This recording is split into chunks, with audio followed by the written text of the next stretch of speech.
মুক্তিযুদ্ধ শেষে মুক্তিযোদ্ধারা ঘরে ফিরতে শুরু করেন। তারা কেউ হারিয়েছে স্বজন, কারো কারো বসত ভিটা ভস্মীভূত। সহযোদ্ধারা কেউ শহীদ, কেউ বা পঙ্গু।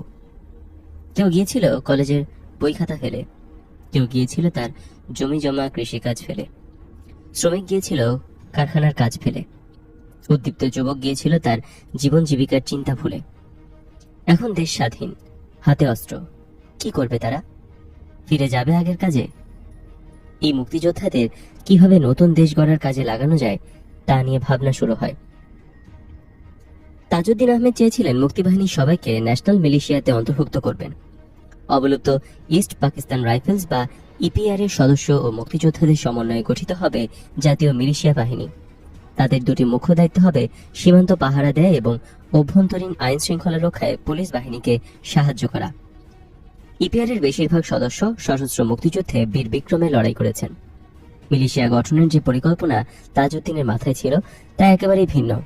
তিনি ভেবেছিলেন তালিকাভুক্ত এবং তালিকা বহির্ভূত সকল মুক্তিযোদ্ধা সারা দেশের নির্দিষ্ট ক্যাম্পে এসে নিজেদের নিবন্ধন শেষে অস্ত্র জমা দেবেন। পরে সেই অস্ত্র পুনর্বন্টন করা হবে। এই মিলিশিয়াতে নির্দিষ্ট দায়িত্ব দেওয়া হবে এবং বিশাল আকারে সেনাবাহিনী গড়ে না তুলে সেনাবাহিনীকে মিলিশিয়া বাহিনীর সঙ্গে সমন্বিত করে দেওয়া হবে। 1972-এর 2রা জানুয়ারি তাজউদ্দিন আহমেদকে চেয়ারম্যান করে 11 সদস্যের একটি জাতীয় মিলিশিয়া বোর্ড গঠন করা হয়। মাওলানা ভাসানী, মনি সিংহ এবং মোজাফফর আহমেদ সেই বোর্ডের সদস্য ছিলেন। সরকার মিলিশিয়া বাহিনী গঠনের কাজও শুরু করে। 10 থেকে 15,000 মুক্তিযোদ্ধাকে এই বাহিনীতে নেওয়া হয়। মুক্তিযুদ্ধে বিশেষ কৃতিত্ব প্রদর্শনকারীদের সেনাবাহিনীতে নেওয়ার সিদ্ধান্ত হয়, কিন্তু জেনারেল ওসমানী এইসব মুক্তিযোদ্ধাকে দুর্বল প্রশিক্ষণের কারণে সেনাবাহিনীতে অন্তর্ভুক্তির বিরোধিতা করেন। ছাত্র মুক্তিযোদ্ধাদের বৃহৎ অংশ আবারও পড়াশোনায় ফিরে যায়। নিয়মিত বাহিনীর বাইরে মুক্তিবাহিনী হিসেবে ট্রেনিং দেওয়া হয়েছিল 84,000 জনকে। মুজিব বাহিনীর সদস্য সংখ্যা ছিল আরো 10,000। ছাত্র ইউনিয়ন, ন্যাপ, সিপিবি এর ট্রেনিং নেওয়া মুক্তিযোদ্ধা ছিল 19,000। এদের প্রায় সবাইকে অস্ত্র দেওয়া হয়েছিল। ভারতীয় বাহিনীর সূত্র অনুসারে নিয়মিত বাহিনী বাদে মুক্তিযোদ্ধাদের প্রায় 1.5 লাখ হাতিয়ার দেওয়া হয়েছিল।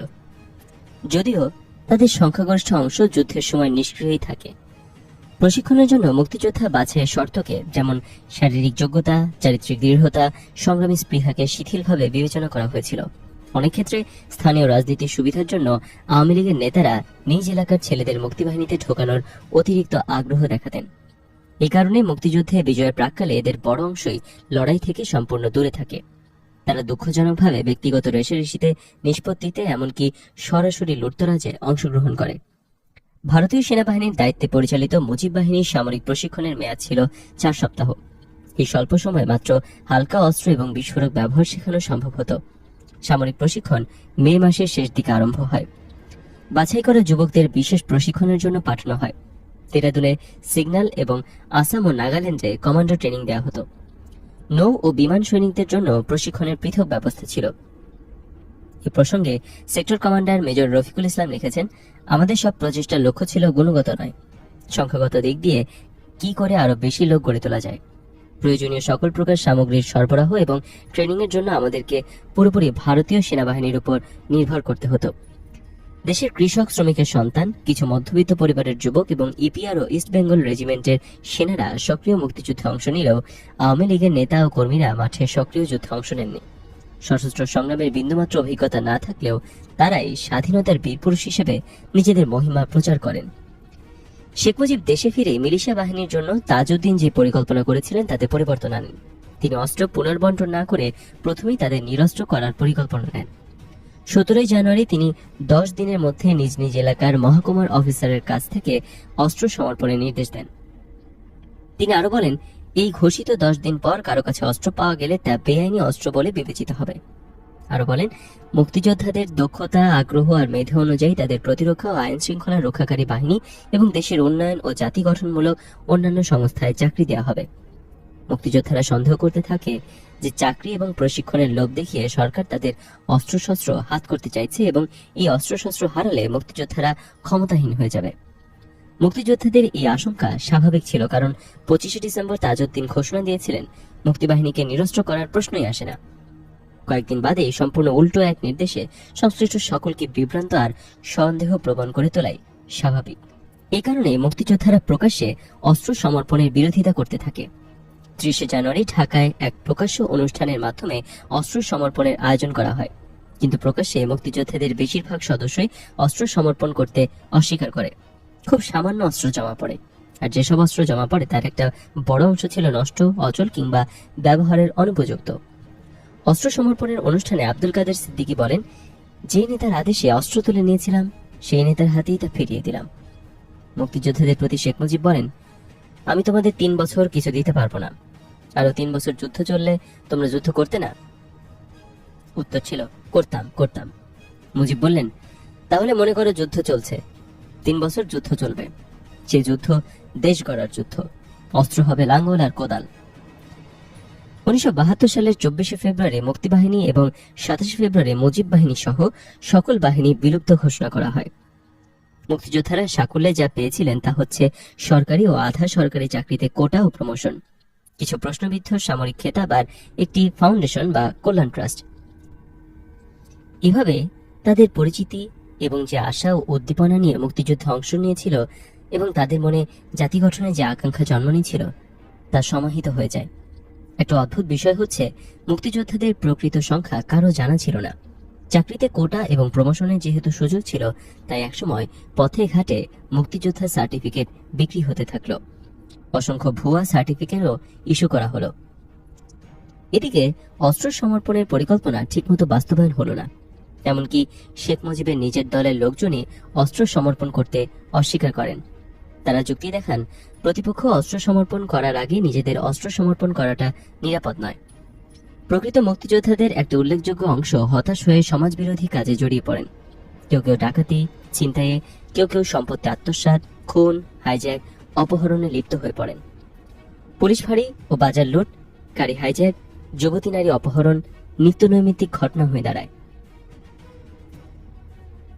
সারা দেশে পাক সেনাদের ঘাঁটি থেকে উদ্ধার করা হয়েছে অসংখ্য ধর্ষিত ও বন্দী নারীকে।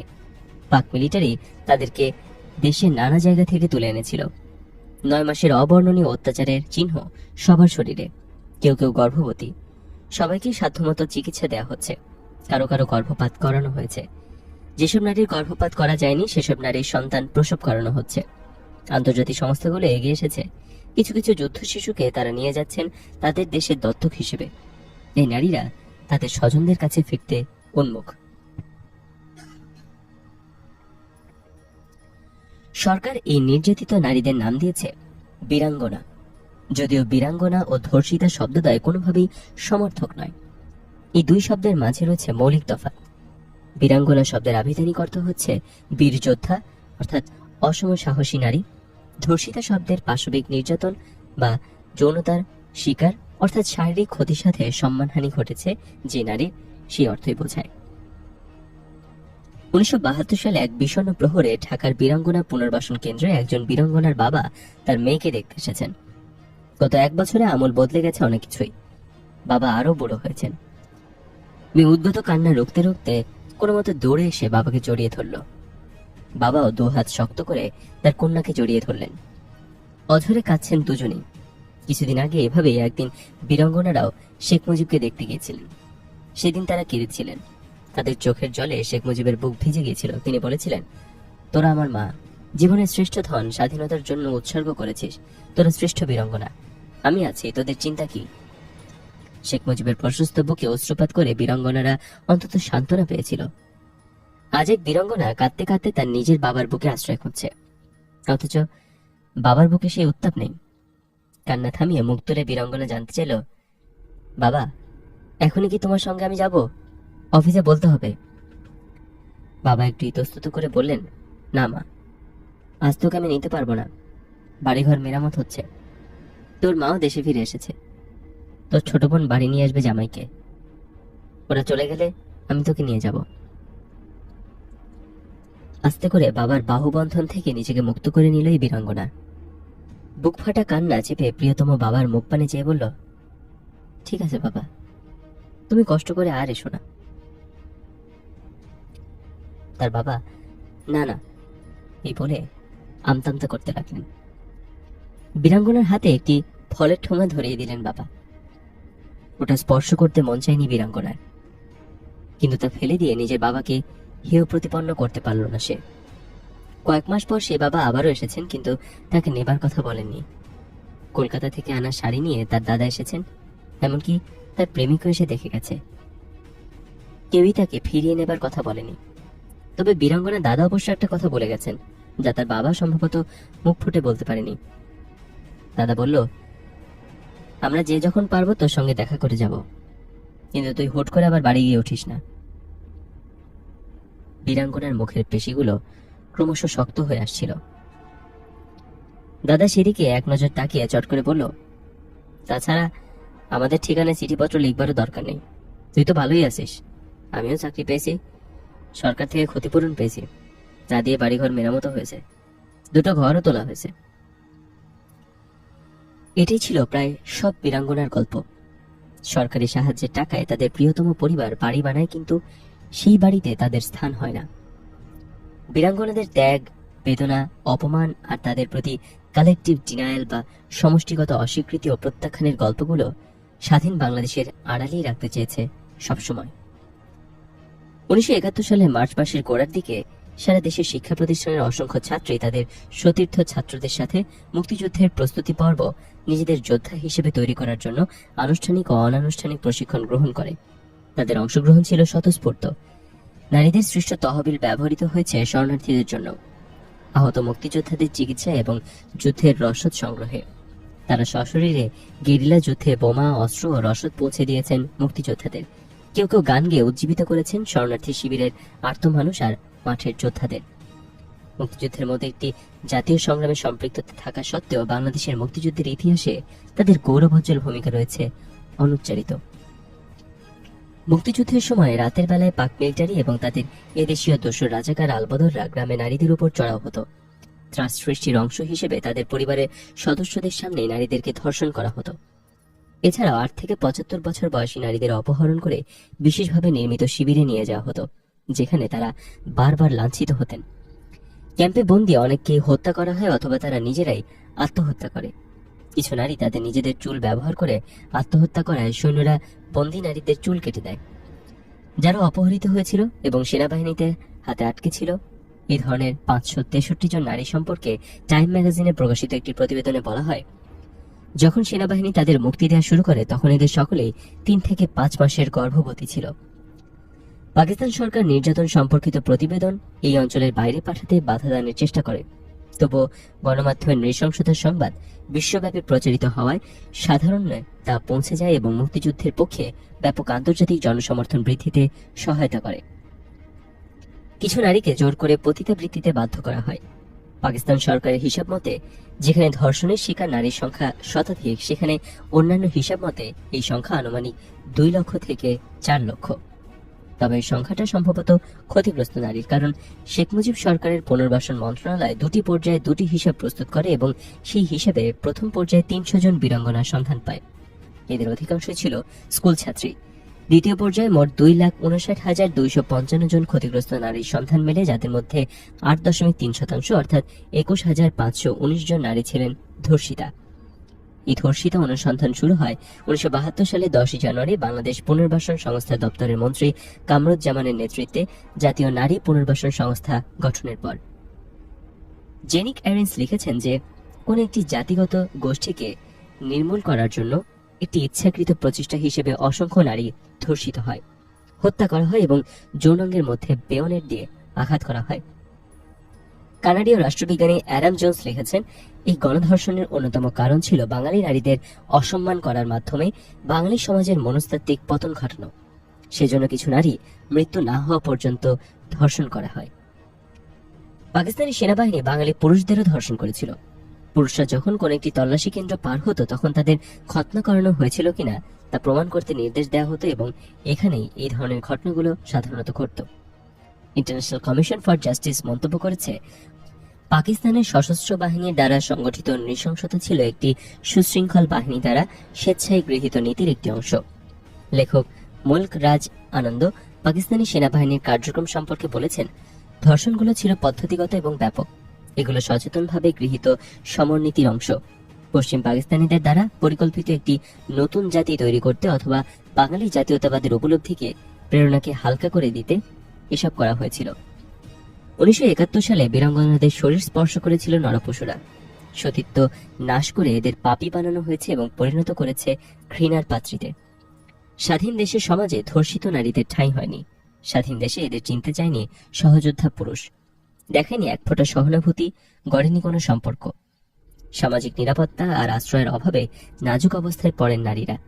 পিতা, ভাই বা পরিবারের কেউ এগিয়ে এসে তাদের গ্রহণ করেনি।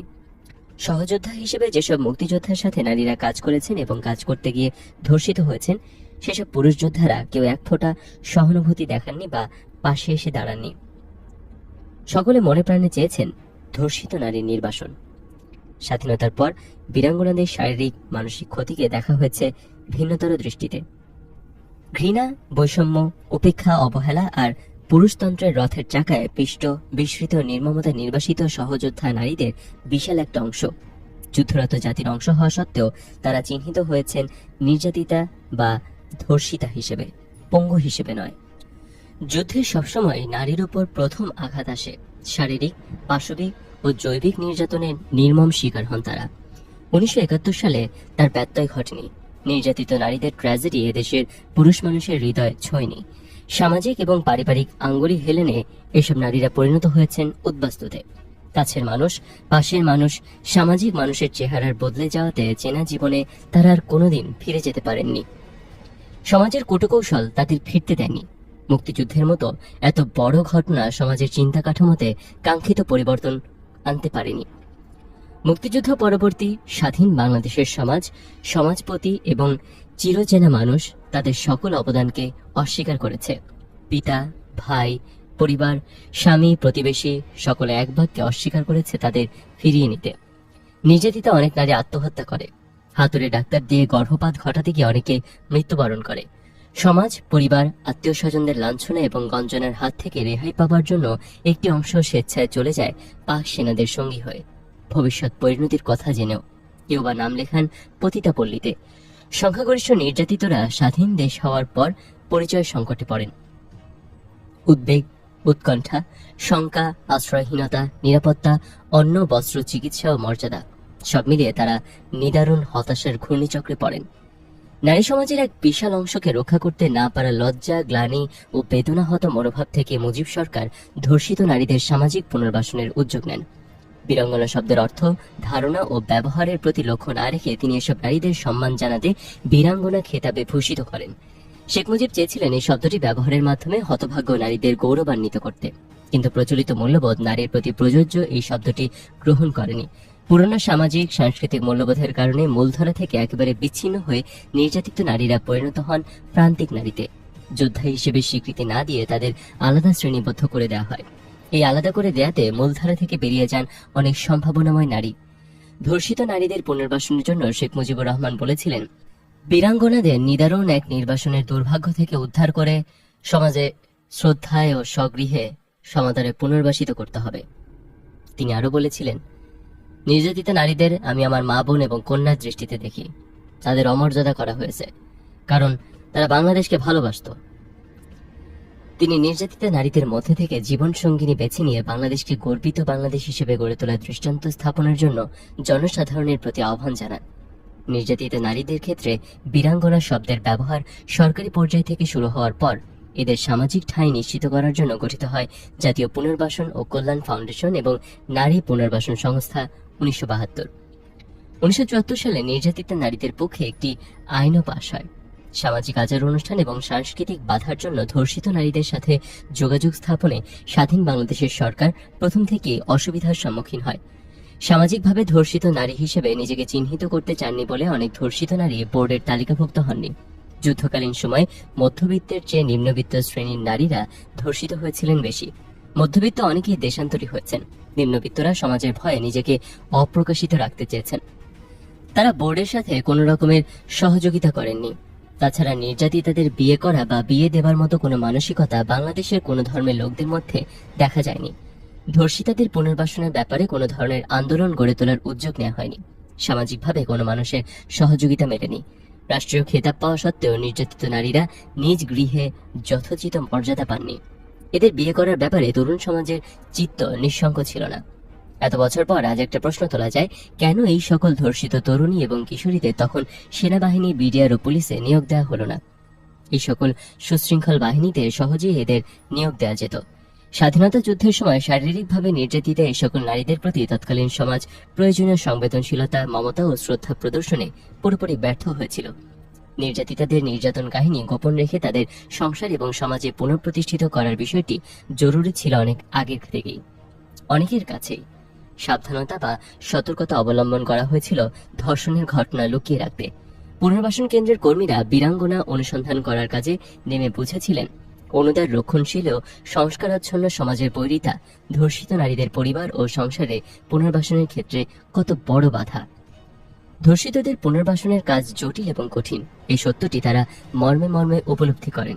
প্রকৃত ঘটনা ও তথ্য প্রকাশিত হলে ধর্ষিতাদের স্বাভাবিক জীবনে পুনর্বাসন যখন প্রায় অসম্ভব, তখন তড়িঘড়ি করে বীরাঙ্গনা সংক্রান্ত সব তথ্য এবং সাক্ষ্য প্রমাণাদি নষ্ট করে ফেলা হয়। ধর্ষণ ও নারী নির্যাতন যে একটি মানবাধিকার বিরোধী কাজ, সেই দৃষ্টিভঙ্গি থেকে কোনো মহল সেদিন সোচ্চার প্রতিবাদ জানায়নি। যুদ্ধের সময় সংঘটিত ধর্ষণ ও নির্যাতন যে যুদ্ধের একটি কৌশল, তা নিয়ে কোন রকম চিন্তা ভাবনা হয়নি বা কারো মনেও আসেনি। তথ্য প্রমাণ এবং প্রমাণপত্রের অভাবে যুদ্ধাপরাধীদের এত বড় জঘন্য অপরাধের বিচার চাওয়া কঠিন হয়ে পড়ে। নারী পুনর্বাসন সংস্থার প্রধান কাজ ছিল বীরাঙ্গনাদের অনুসন্ধান এবং সংস্থার অধীনে তাদের চিকিৎসা, অন্তঃসত্ত্বাদের জন্য বিশেষ ব্যবস্থা এবং তাদের হোমে রাখা। নারী পুনর্বাসন সংস্থা নারী পুনর্বাসন ও কল্যাণ ফাউন্ডেশনে রূপান্তরিত হবার পর এই সংস্থার প্রথম কাজ ছিল নির্যাতিতাদের ধর্ষণজাত সন্তান সংগ্রহ, লালন পালন এবং বিদেশে দত্তক প্রদান। এই কাজের জন্য গঠিত হয় আন্তর্জাতিক শিশু কল্যাণ ইউনিয়ন। এই ইউনিয়নের তৎপরতার কারণে বেশ কিছু যুদ্ধ শিশুকে ইউরোপ এবং উত্তর আমেরিকায় দত্তক হিসেবে পাঠানো সম্ভব হয়। ডক্টর নীলিমা ইব্রাহিম স্বাধীনতার পর শেখ মুজিবের কাছে গিয়ে জানতে চান যুদ্ধ শিশুদের ব্যাপারে তিনি কি ভাবছেন। শেখ মুজিব নীলিমা ইব্রাহিমকে বলেন, ওইসব দূষিত রক্ত আমি বাংলার মাটিতে রাখতে চাই না, ওদের বিদেশে পাঠিয়ে দাও। মুক্তিযুদ্ধের 9 মাসে ধর্ষিত নারীদের মা আর বীরাঙ্গনা বলে সম্বোধন করে যুদ্ধ শিশুদের বিষয়ে শেখ মুজিবের এমন অমানবিক, অনৈতিক ও অসংবেদনশীল মন্তব্যের মধ্যে যে বৈপরীত্য, সেটাই বীরাঙ্গনাদের সম্পর্কে সমাজ ও রাষ্ট্রের নৈতিক অবস্থান ও মনোভাবকে ফুটিয়ে তোলে। এজন্য নির্যাতিতদের একাংশ দক্ষতা বৃদ্ধির প্রশিক্ষণ, আগ্রহী অভিভাবকদের সাথে যোগাযোগ করে নিকটজনদের কাছে হস্তান্তর ইত্যাদি কাজ হাতে নিলেও পুরোপুরি সফল হয়নি। 80-র দশকে প্রকল্প বিলোপ ঘটায় নারী পুনর্বাসন কাজের ইতি ঘটে। জহির রায়হানের অন্তর্ধান। দক্ষিণ কলকাতার 1/1 বিশপ লেফ্রয় রোডের বাড়ি।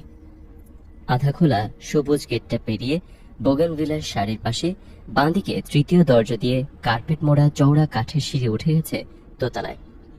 পাশাপাশি চলছে আরেকটা সাবেক আমলের লিফট। সিঁড়ি দিয়ে উঠে বাঁদিকে সাদা দরজা ভেতর থেকে বন্ধ। বাঁদিকের বন্ধ দরজাতে এক সন্ধ্যায় বেজে উঠল কলিং বেল। সাদা পাঞ্জাবি আর আলিগড়ি পায়জামা পরা দীর্ঘকায় সুপুরুষ শীষ দিতে দিতে দরজা খুললেন। সত্যজিৎ রায়। ভেতরে ঢুকলেন শাহরিয়ার কবির। জহিরের ব্যাপারটা কিছু জেনেছ? সত্যজিৎ রায় জিজ্ঞেস করেন শাহরিয়ার কবিরকে। তাকে সরিয়ে দেওয়ার পেছনে ষড়যন্ত্র রয়েছে বলে মনে করা হচ্ছে। আমরা ব্যক্তিগতভাবে তদন্ত করে যা বুঝতে পেরেছি তাতে বলাও যায় 30শে জানুয়ারি দুর্ঘটনায় তিনি হয়তো মারা যাননি। তারপরও দীর্ঘদিন তাকে বাঁচিয়ে রাখা হয়েছিল বলে অনেকেই মনে করেন। শাহরিয়ার কবির উত্তর দেন, স্ট্রেঞ্জ, এর পেছনে কারণ কি? সেটাই ষড়যন্ত্রের মূল সূত্র বলে ধরছি। মিরপুরে দুর্ঘটনায় তার মৃত্যু হলে গভীর ষড়যন্ত্র মনে করার কোনো কারণ ছিল না। আমি যতদূর জানি, বুদ্ধিজীবীদের হত্যার তদন্ত করতে গিয়ে এমন কিছু তথ্য সংগ্রহ করেছিলেন যা অনেক রথী মহারথীর জন্য বিপজ্জনক ছিল। সেজন্যই তাকে সরিয়ে ফেলার প্রয়োজন ছিল। এই কথোপকথনের উৎস অনুসন্ধান করতে হলে আমাদের ফিরে যেতে হবে 1972 সালে 30শে জুন, ঠিক যেদিন মুক্তিযোদ্ধাদের অস্ত্র সমর্পণের অনুষ্ঠান হচ্ছে। সেদিন বহুমুখী প্রতিভার অধিকারী জহির রায়হান, যিনি ছিলেন একজন সফল সাংবাদিক, লেখক ও চলচ্চিত্র নির্মাতা, তিনি অগ্রজ শহীদুল্লাহ কায়সারকে মিরপুরে খুঁজতে গিয়ে নিজেও নিখোঁজ হন। শাহরিয়ার কবির সেদিন জহির রায়হানের সঙ্গে মিরপুর গিয়েছিলেন। জহির রায়হানের প্রকৃত নাম ছিল মোহাম্মদ জহিরুল্লাহ। তিনি চীনা ধারার বামপন্থী রাজনীতির সঙ্গে জড়িত ছিলেন। 21শে ফেব্রুয়ারির ঐতিহাসিক আমতলা বৈঠকের সিদ্ধান্ত মোতাবেক যে 10 জন প্রথম 144 ধারা ভঙ্গ করে গ্রেপ্তার হন, জহির রায়হান ছিলেন তাদের একজন।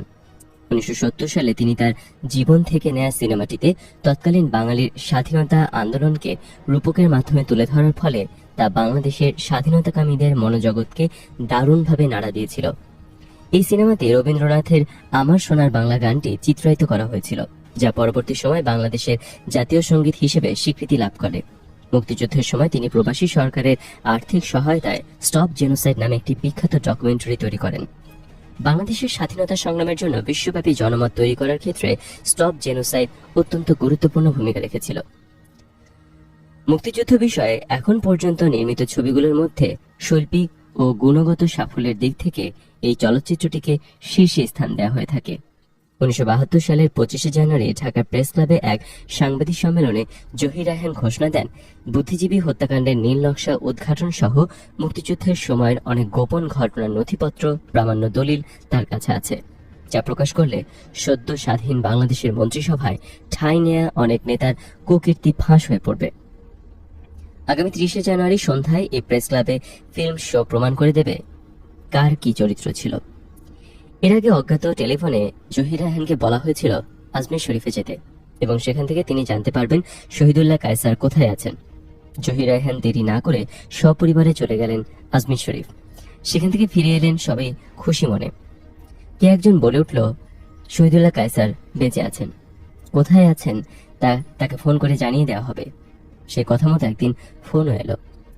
1972 সালের 25শে জানুয়ারি সংবাদ সম্মেলনের কয়েকদিন পর 30শে জানুয়ারি, যেদিন সন্ধ্যায় প্রেস ক্লাবে তার ঘোষিত ফিল্ম শো হওয়ার কথা ছিল, রোববার সকালে রফিক নামের এক লোকের কাছ থেকে টেলিফোন আসে জহির রায়হানের কায়েতটুলির বাসায়। রফিক ছিলেন জহিরের পূর্ব পরিচিত, যিনি ইউসিসি চাকরি করতেন। প্রথমে ফোন ধরেছিলেন জহির রায়হানের ছোট বোন ডাক্তার সুরাইয়া। তার কাছে জহিরকে খোঁজা হচ্ছিল। তাকে ডেকে ফোন ধরিয়ে দেয় সুরাইয়া। টেলিফোনে জহিরকে বলা হয়েছিল, আপনার বড়দা মিরপুর 12 নম্বরে বন্দী আছেন। যদি বড়দাকে বাঁচাতে চান তাহলে এখনই মিরপুর চলে যান, একমাত্র আপনি গেলেই তাকে বাঁচাতে পারবেন। টেলিফোন পেয়ে জহির রায়হান দুটো গাড়ি নিয়ে মিরপুরে রওনা দেন। তার সঙ্গে ছিলেন ছোট ভাই জাকারিয়া হাবিব, চাচাতো ভাই শাহরিয়ার কবির, জহির রায়হানের শ্যালক বাবুল, সুচন্দার ভাই আব্দুল হক, পান্না কায়সারের ভাই নিজাম ও পারভেজ।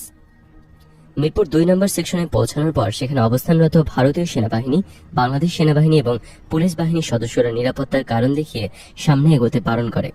সেনাবাহিনী তখন 12 নম্বর সেকশনে রেড করার জন্য যাচ্ছিল। তারা কোনো সিভিলিয়ান সঙ্গে রাখতে চায়নি। অনেক অনুরোধের পর জহির রায়হানকে সঙ্গে নিতে রাজি হয়েছিল। জহির রায়হান থাকতে বলে অন্যদের ফেরত পাঠিয়ে দেয়। শাহরিয়ার কবির অন্যদের সঙ্গে বাড়িঘর ফিরে আসেন। আনুমানিক 11:30টার দিকে বিহারিরা এবং আশেপাশের বাড়িঘর থেকে স্বয়ংক্রিয় অস্ত্র ও হ্যান্ড গ্রেনেড নিয়ে পুলিশ ও সেনাবাহিনীর উপর হামলা চালায়। এই অতর্কিত হামলায় 42 জন নিহত হন। ওই দিন বিকালে ভারী অস্ত্রশস্ত্র নিয়ে সেনাবাহিনী মিরপুরে 12 নম্বর সেকশনে আক্রমণ চালায়। পরদিন সকালে পুরো 1 ব্যাটালিয়ন 12 নম্বর সেকশনে প্রবেশ করে, কিন্তু কোনো পুরুষ মানুষকে খুঁজে পায়নি। রাতে সবাই পালিয়ে গেছে। নিহতদের মাত্র 3-4 জন ব্যতীত আর কারো লাশই খুঁজে পাওয়া যায়নি, এমনকি মিরপুরে পুরো জনশূন্য করার পরও। খুব সম্ভব 30শে জানুয়ারি রাতেই সেগুলো সরিয়ে ফেলা হয়। রাতের অন্ধকারে বিহারীদের সরিয়ে ফেলা সেই লাশগুলোর সঙ্গে বড়দাকে খুঁজতে গিয়ে হারিয়ে যান আমাদের জহির রায়হান। তার মরদেহ কোথাও পাওয়া যায়নি। জহির রায়হানের বাসায় পরিবারের সঙ্গে দেখা করতে গিয়ে প্রেসিডেন্ট আবু সাইদ চৌধুরী বলেছিলেন, স্বাধীন দেশে এমন একজন ব্যক্তিকে হারালাম যাকে এখন আমাদের বেশি প্রয়োজন। যা ঘটল তা আমাদের সকলের ব্যর্থতা। পত্রপত্রিকায় জহির রায়হানের হারিয়ে যাওয়ার খবর বের হতে লাগলো। অনেকগুলো নতুন সিনেমা বানানোর কথা ছিল তার। ভাষা আন্দোলন নিয়েও একটা সিনেমা বানানোর কথা ছিল। নামও দিয়েছিলেন 21শে ফেব্রুয়ারি। ঘটনার দিন জহির রায়হান তার যে গাড়িটা সেনাবাহিনীর কাছে রেখে ভাইয়ের খোঁজে গিয়েছিলেন, সেই গাড়িটি পরদিন সোহরাওয়ার্দী উদ্যানের কাছে পাওয়া যায়। এর তালা ভাঙা ছিল। জহির রায়হানের রহস্যজনক নিখোঁজ হওয়ার সঙ্গে সঙ্গে তার ডায়েরি, নোটবুক, কাগজপত্রের ফাইল এবং মুক্তিযুদ্ধের সময় চিত্রায়িত অব্যবহৃত মূল্যবান ফিল্ম ফুটেজ সমূহ হারিয়ে যায়। সে সঙ্গে হারিয়ে যায় বুদ্ধিজীবী হত্যাকাণ্ডের তদন্ত কমিটির সমস্ত প্রামাণ্য তথ্য। এভাবেই জহির চিরতরে হারিয়ে যান। জহির রায়হান নিখোঁজ হওয়ার মাস দেড়েক পরে শহীদুল্লাহ কায়সার ও জহির রায়হানের বোন নাফিসা কবির, শহীদুল্লাহ কায়সারের স্ত্রী পান্না কায়সার, জহিরের স্ত্রী সুচন্দা সহ 1971 সালে নিহত বুদ্ধিজীবীদের পরিবারের অনেকে শেখ মুজিবুর রহমানের সঙ্গে দেখা করতে গেলে তিনি তাদের সবাইকে বঙ্গভবনের গেটে অপেক্ষমান রাখেন। একসময় শেখ মুজিবুর রহমান গেটের সামনে এসে বিক্ষোভ এবং দেখা করার কারণ জানতে চাইলে তার সঙ্গে নাফিসা কবিরের উত্তপ্ত বাক্য বিনিময় হয়। শেখ মুজিব বিক্ষোভকারীদের উদ্দেশ্য করে বলেন, অনেকে তো দালালি করে মরছে। নাফিসা কবির উত্তর দেন, বুদ্ধিজীবীরা কেউ দালালি করে মরেনি, দালালি যারা করেছে তারা এখনো বেঁচে আছে, সেই দালালদের বিচারের দাবি জানাতে এসেছি। পরে একদিন বর্দি অর্থাৎ জহির রায়হানের বড় বোন নাফিসা কবিরকে ডেকে নিয়ে শেখ মুজিব বললেন, জহিরের নিখোঁজ নিয়ে এরকম চিৎকার করলে তুমিও নিখোঁজ হয়ে যাবে। জহির সম্পর্কে বলতে গিয়ে জহির রায়হানের স্ত্রী সুচন্দার ছোট বোন নায়িকা ববিতা উল্লেখ করেছেন, ভারত থেকে ফিরে আসার পর একবার এক মিটিংয়ে উনি বলেছিলেন, যুদ্ধের 9 মাস আমি কলকাতায় ছিলাম, আমি দেখেছি সেখানে কে কি করেছে, কে দেশের জন্য করেছে আর কে নিজের আখের গুছিয়েছে, আমার কাছে সব রেকর্ড আছে, আমি সব ফাঁস করে দেব। এটাই জহির রায়হানের জন্য কাল হয়ে দাঁড়িয়েছিল। এজন্যই জহিরকে ফাঁদে ফেলে মিরপুরে নিয়ে যাওয়া হয় এবং পরিকল্পনা মাফিক তাকে সরিয়ে দেওয়া হয় পৃথিবী থেকে। প্রখ্যাত বামপন্থী সাংবাদিক নির্মল সেন লিখেছিলেন, সাম্প্রতিককালে জহির রায়হান নিরুদ্দেশ হওয়া নিয়ে নতুন তথ্য শোনা গেছে। বলা হয়েছে যে পাকিস্তান হানাদার বা অবাঙালিরা নয়, মুক্তিযুদ্ধের একটি অংশই জহির রায়হানকে খুন করেছে। মুক্তিযোদ্ধাদের এই অংশটির লক্ষ্য ছিল বাংলাদেশকে স্বাধীন করা এবং সঙ্গে সঙ্গে বামপন্থী বুদ্ধিজীবী সহ সামগ্রিকভাবে বামপন্থী শক্তিকে নিঃশেষ করে দেয়া। এরা নাকি বামপন্থী বুদ্ধিজীবীদের হত্যার একটি তালিকাও প্রণয়ন করেছিল। এদের ধারণা এই তালিকাটি জহির রায়হানের হাতেই পড়েছিল। জহির রায়হানও জানত তার জীবন নিরাপদ নয়, তবুও সে ছিল ভাইয়ের শোকে মুহ্যমান। তাই শহীদুল্লাহ কায়সারের নাম শুনে সে ছুটে গিয়েছিল মিরপুরে, তারপর আর ফিরে আসেনি। এই মহলই তাকে ডেকে নিয়ে খুন করেছে। তাহলে কোনটি সত্য? জহির রায়হানকে কারা গুম করেছে? পাকিস্তানি হানাদার বাহিনী, আল বদর, আল শামস না রাজাকার, নাকি মুক্তিবাহিনীর একটি অংশ? স্পষ্ট করে বললে বলা যায়, মুক্তিবাহিনীর এই অংশটি মুজিব বাহিনী। 1971 সালে প্রবাসী স্বাধীন বাংলা সরকারের অজান্তে গড়ে ওঠা মুজিব বাহিনী সম্পর্কে অনেক পরস্পর বিরোধী তথ্য আছে।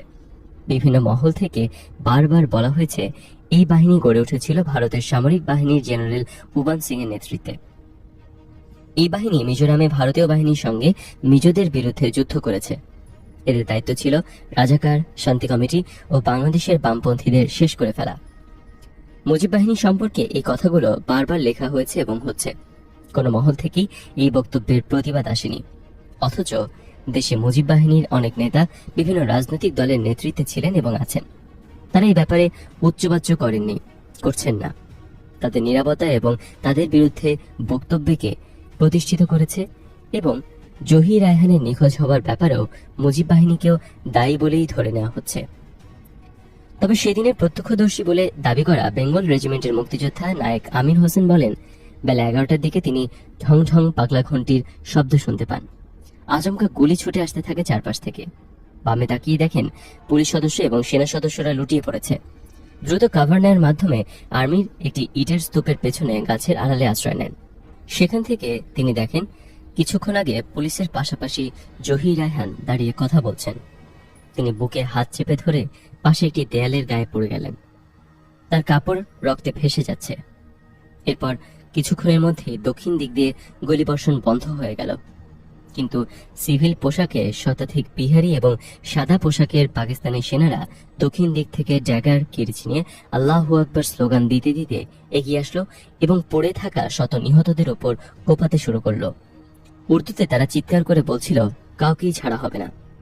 তারপর তারা টেনে হিঁচড়ে পানি ট্যাঙ্কির পশ্চিম দিকে নিয়ে যেতে থাকে আহত নিহতদের দেহগুলো। এই সময় পড়ে থাকা জহির রায়হানকে 6-7 জন বিহারি হাত, ঘাড়, কোমর ধরে টেনে নিয়ে যায় পানি ট্যাঙ্কের পশ্চিম দিকে। কিন্তু মিরপুর এই যুদ্ধের পরপরই মুক্ত হলেও অন্যান্যদের মৃতদেহ খুঁজে পাওয়া গেলেও জহির রায়হানের মৃতদেহ কখনোই খুঁজে পাওয়া যায়নি। মুক্তিযুদ্ধে 30 লাখ শহীদ হয়েছে এই দাবি বিশ্ববাসী প্রথম জানতে পারে 3রা জানুয়ারি 1972 সালে সোভিয়েত রাশিয়ার কমিউনিস্ট পার্টির পত্রিকা প্রাভদাতে প্রকাশিত এক সংবাদ নিবন্ধে। দুদিন পর চট্টগ্রাম থেকে প্রকাশিত দৈনিক আজাদিতে বলা হয়, প্রাভদার এই সংবাদ নিবন্ধটিও ছাপা হয়। রুশ ভাষায় প্রাভদার নিবন্ধটির নাম ছিল তারা এটা লুকাতে পারেনি। সে নিবন্ধে এক লাইন লেখা ছিল, সংবাদপত্র থেকে পাওয়া তথ্য অনুসারে 30 লাখের বেশি মানুষ নিহত, আহত, পঙ্গু ও গ্রেপ্তার হয়েছিল। প্রাপ্তার নিবন্ধেও কিন্তু নিহতের সংখ্যা 30 লাখ বলা হয়নি। 30 লাখ নিহত হওয়ার দাবিটি কোনো শক্ত তথ্যের ভিত্তির উপর দাঁড়িয়েছিল না।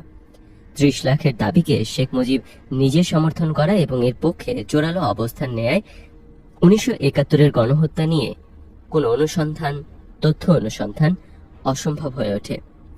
দাবিকৃত সংখ্যার কোনো বিশ্বাসযোগ্য উপাত্ত না থাকায় 1971-এর মুক্তিযুদ্ধে পাকিস্তানি বাহিনী ও তাদের এদেশীয় দোসরদের গণহত্যা দুঃখজনকভাবে জাতিসংঘের স্বীকৃতি পায়নি।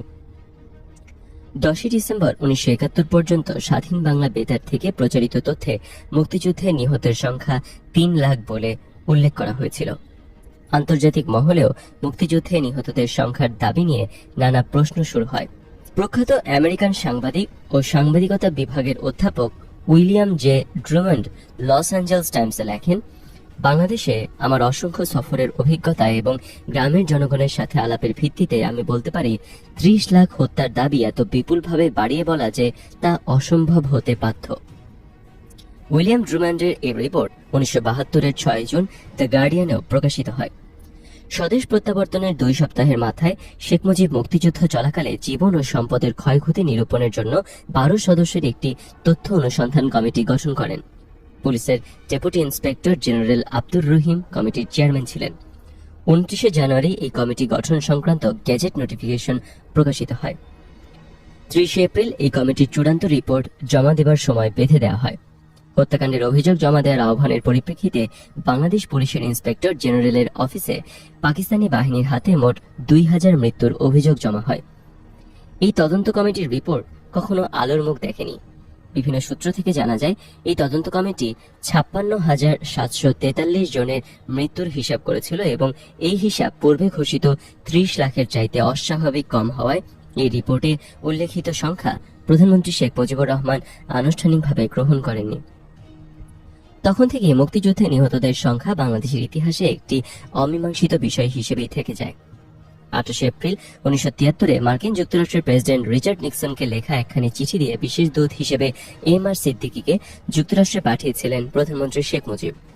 আর চিঠিতে অন্য অনেক কিছুর সঙ্গে তিনি গণহত্যায় আমার দেশে লক্ষ লক্ষ মানুষ প্রাণ দিয়েছে মর্মে উল্লেখ করেন, কিন্তু 30 লাখ হত্যার দাবি করেননি।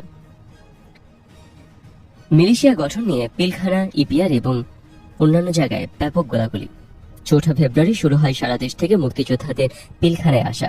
উদ্দেশ্য ছিল ইপিআর এবং মুক্তিযোদ্ধাদের সমন্বয়ে জাতীয় মিলিশিয়া গঠন করা, যে মিলিশিয়া বাহিনীর প্রধান কার্যালয় হবে পিলখানাতেই। মিলিশিয়ার পরিচালক হিসেবে নিয়োগ পান sector commander colonel ANM Nuruzzaman. EPR এর বড় অংশ মুক্তিযুদ্ধে বীরত্বের সঙ্গে অংশ নিলেও কিছু জেসিও ও এনসিও পাকিস্তানি বাহিনীর অধীনে কাজ করে। ইপিআর এর মুক্তিযোদ্ধারা পাকিস্তানি বাহিনীর অনুগত অমুক্তিযোদ্ধা ইপিআর সদস্যদের নিয়ে নানা প্রশ্ন তুলতে থাকে। এই প্রশ্নগুলো ফয়সালার জন্য একটি স্ক্রিনিং কমিটি গঠিত করা হয়। এদিকে ওই জেসিও এবং এনসিওদের মধ্যে গুজব ছড়িয়ে পড়ে যে তাদের চাকরি থেকে বরখাস্ত করা হবে। 16 ফেব্রুয়ারি সকালে নুরুজ্জামান পিলখানায় গেলে ইপিআর সদস্যদের একটা অংশ তার উপর চড়াও হয়। এক পর্যায়ে তারা নুরুজ্জামানকে কিল ঘুষি মারতে থাকে।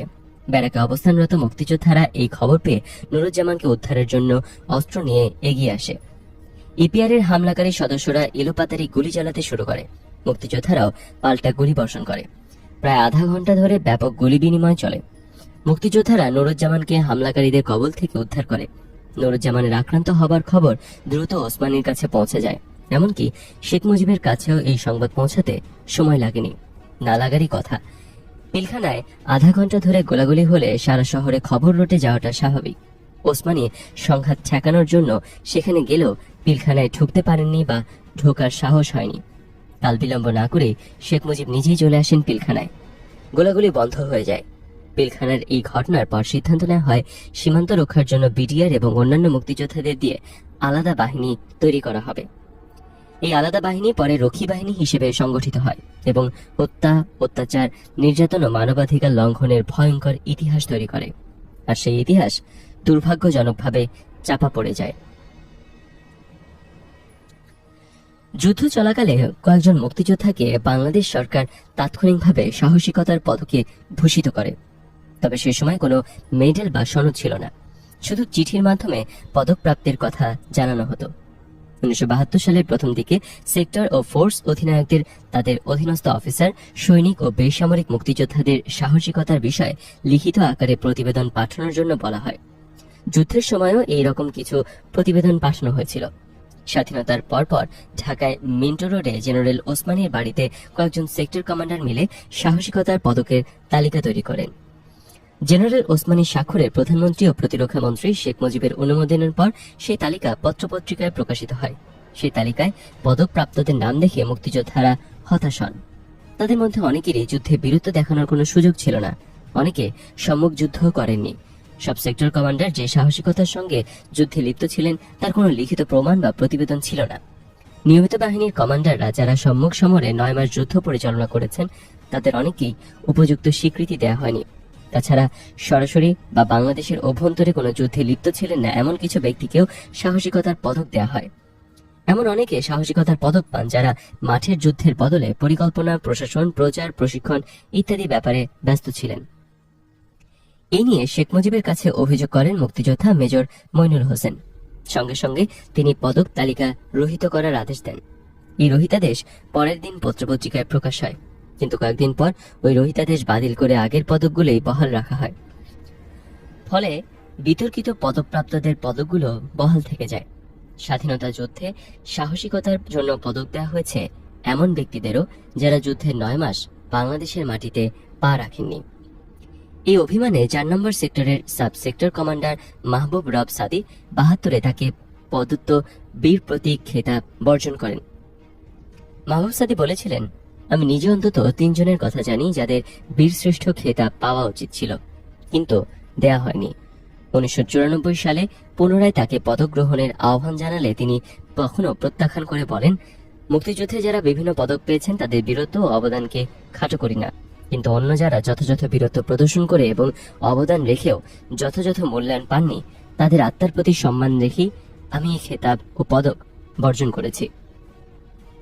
মুক্তিযুদ্ধ একটি জনযুদ্ধ হলেও খেতাব সর্বোচ্চ ছিল বীরশ্রেষ্ঠ। একজন বেসামরিক মুক্তিযোদ্ধাকেও দেয়া হয়নি বলে এখনো অনেকেই এ নিয়ে প্রশ্ন তুলে থাকেন। যদিও অনেক বেসামরিক মুক্তিযোদ্ধা অনন্য বীরত্বের নিদর্শন রেখে মুক্তিযুদ্ধে শহীদে মৃত্যুবরণ করেছিলেন। শুধু তাই নয়, বীরশ্রেষ্ঠ উপাধির মতো বীর উত্তম, বীর বিক্রম, বীর প্রতীক খেতাবের ক্ষেত্রেও যুদ্ধে অংশ নেয় সশস্ত্র বাহিনীর সদস্যরাই প্রাধান্য পেয়েছেন। 7 নং সেক্টরের কমান্ডার লেফটেন্যান্ট কর্নেল কাজী নুরুজ্জামানকেও বীর উত্তম খেতাব দেওয়া হয়েছিল, কিন্তু সেটি তিনি ব্যবহার করেননি। খেতাব বিতরণের ভেতরে যে রাজনীতিটি ছিল সেটাকে তিনি শনাক্ত করতে পেরেছিলেন এবং সেটির বিরুদ্ধে তার একটি নীরব প্রতিবাদ ছিল। তিনি বলেছিলেন, খেতাবের রাজনীতিটি ছিল মুক্তিযোদ্ধাদের জনগণ থেকে বিচ্ছিন্ন করার, তাদেরকে অহংকারী করে তোলার, বিশেষ ধরনের সুযোগ সুবিধার দাবির ব্যাপারেও লোভনীয় বানিয়ে ফেলার। অথচ মুক্তিযুদ্ধের মূল বৈশিষ্ট্য এবং অন্তর্নিহিত শক্তির উৎসই ছিল নির্লোভ মানুষদের ঐক্য। যুদ্ধক্ষেত্রে যে ঐক্য তৈরি হয়েছিল রাষ্ট্রের কর্তারা চাননি সেটি অটুট থাকুক, কারণ তাতে তাদের জন্য বিপদের আশঙ্কা ছিল। ঔপনিবেশিক শাসকদের মতো তাদেরও নীতি ছিল ডিভাইড অ্যান্ড রুল, বিভক্ত করো এবং শাসন করো। মুক্তিযোদ্ধারা পুরস্কারের লোভে যুদ্ধে যাননি, তাদের সামনে একটা স্বপ্ন ছিল, সেটা হলো দেশের সব মানুষের জন্য মুক্তি ছিনিয়ে আনা। ওই স্বপ্নটি বাস্তবায়িত হতে দেওয়া হবে না। এই সিদ্ধান্ত নিয়ে মুক্তিযোদ্ধাদের জন্য বিশেষ সুযোগ সুবিধার ব্যবস্থা করা হয়েছিল। তাদেরকে এমনকি অবৈধ দখলদারিত্বের ব্যাপারেও প্রত্যক্ষ আর পরোক্ষভাবে উৎসাহিত করা হচ্ছিল। নজর ছিল তাদেরকে সন্তুষ্ট রাখার দিকে। এ অনেকটা ঘুষ দেওয়ার মতো, দিচ্ছি নাও, অসন্তোষকে প্রশ্রয় দিও না। রাষ্ট্রের পুঁজিবাদী শাসকরা মুক্তিযুদ্ধের আদর্শবাদকে ওই যোদ্ধাদের অস্ত্র ব্যবহারের অভিজ্ঞতার চেয়ে অধিক বিপজ্জনক বলেই মনে করতেন। কর্নেল জামান তার সহযোদ্ধাদেরকে আদর্শচ্যুতকরণের এই কারসাজিটা টের পেয়েছিলেন। 1973-এর 15 ডিসেম্বর সরকারি গ্যাজেট নোটিফিকেশন অনুযায়ী যে পদকগুলো দেওয়া হয় তার মধ্যে 7 জন পেলেন মরণোত্তর বীরশ্রেষ্ঠ, 68 জন বীর উত্তম, 175 জন বীর বিক্রম আর 426 জন পেলেন বীর প্রতীক। তদুপরি আশা করা গিয়েছিল পদকগুলো দেওয়া হবে আনুষ্ঠানিকভাবে। স্বাধীন পতাকার নিচে বীরের মিছিল আন্দোলিত করবে গোটা দেশ ও জাতিকে, হাত ধরে বর্তমানকে নিয়ে যাবে ভবিষ্যতে। কিন্তু সেদিন সেই প্রত্যাশা পূরণ হয়নি। গোটা জাতিকে শুধু ঘোষণায় বন্দী করে পদক প্রাপ্তি বা উত্তরাধিকারকারীদের জানিয়ে দেওয়া হয়। অধিকাংশ ক্ষেত্রে সেদিন দেওয়া হয়নি কোনো পদক। আনুষ্ঠানিকভাবে বীর প্রিয়জনদের কাছে কেউ বহন করেনি জাতীয় মর্যাদার সংবাদ, কেননা ভয় ছিল রণক্ষেত্রের সত্যিকার যোদ্ধারা এবং বীরদের জয়গান প্লান করে দেবে বীর সেজে বসা প্রতারকদের স্ব আরোপিত সম্মানকে। রাজনৈতিক আততায়ী যারা সেদিন রণক্ষেত্র থেকে অনেক দূরে থিয়েটার রোডে বসে নিজের উপরই নিজেই চাপিয়ে দিচ্ছিলেন সেনাপতির মর্যাদা, সেদিন তাদের স্বার্থেই প্রয়োজন ছিল বাস্তব বীরত্ব গাথাকে শুধু ঘোষণায় বন্দী করা।